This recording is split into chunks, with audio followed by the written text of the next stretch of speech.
Good morning, everyone. Happy Monday. I'm so excited to talk to you guys about today's topic. So excited. 3 tips on how to survive overwhelm, stress, and anxiety in motherhood or in general, okay? Today's topic on how to survive overwhelm, stress, and anxiety. I'm going to give you 3 of my top tips, okay? What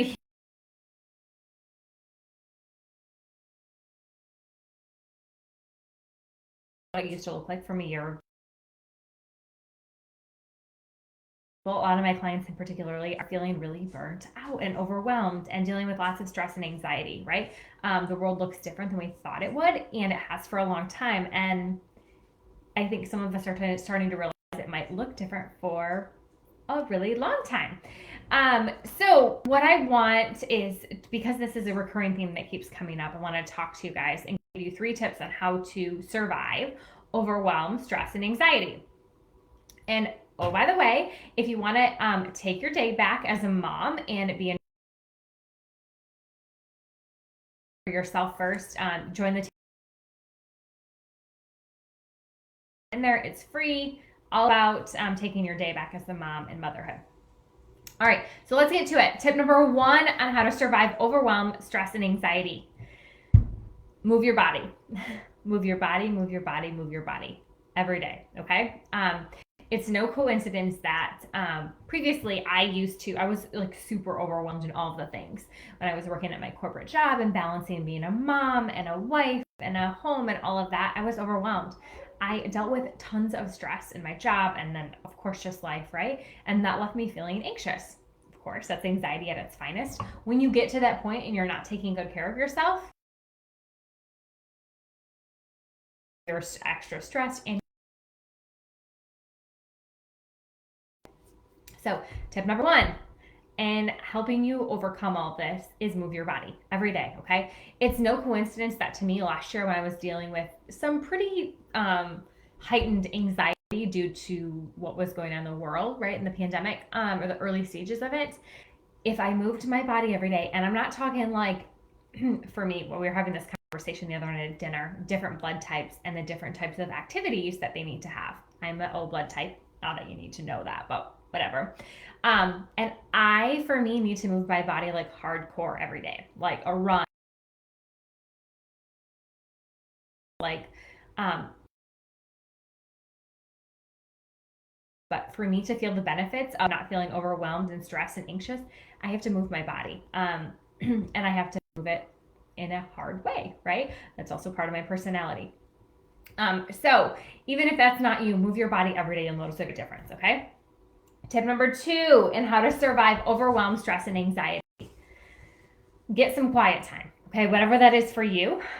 For me, that's meditation. The last year, I have really committed to meditating every single day, and I cannot tell you what it's done for my overwhelm and my stress. I was never somebody who suffered a ton from anxiety until the pandemic hit. You know, it was always,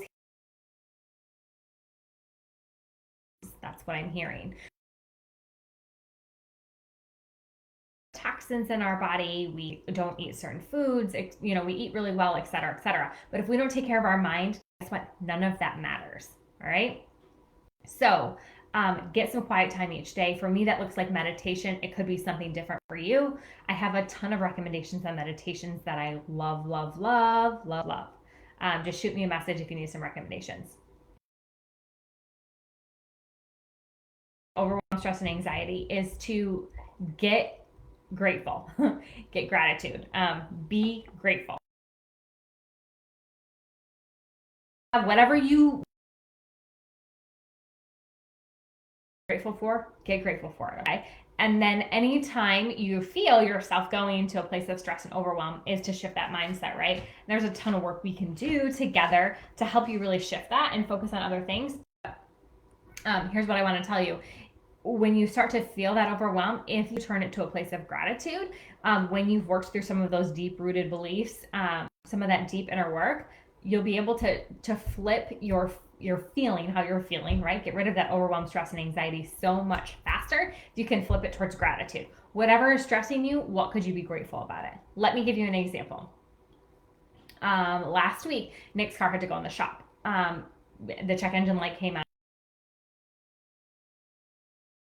We were really annoyed by that because I had to come home early from a workout so he could drop off his car. He had to walk into work because they weren't open yet.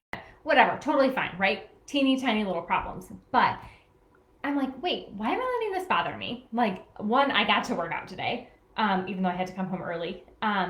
Two, like, we have cars that get us to where we want, right? And we have the ability to pay those car payments without issue every month. So flipping that instead of being like annoyed and stressed, like, oh, this is one other thing to add, to our list today, whatever.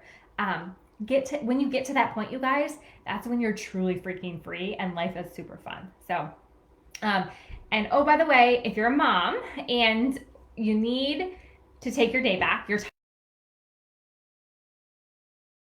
challenge 21. The link is here in the description. Bye bye.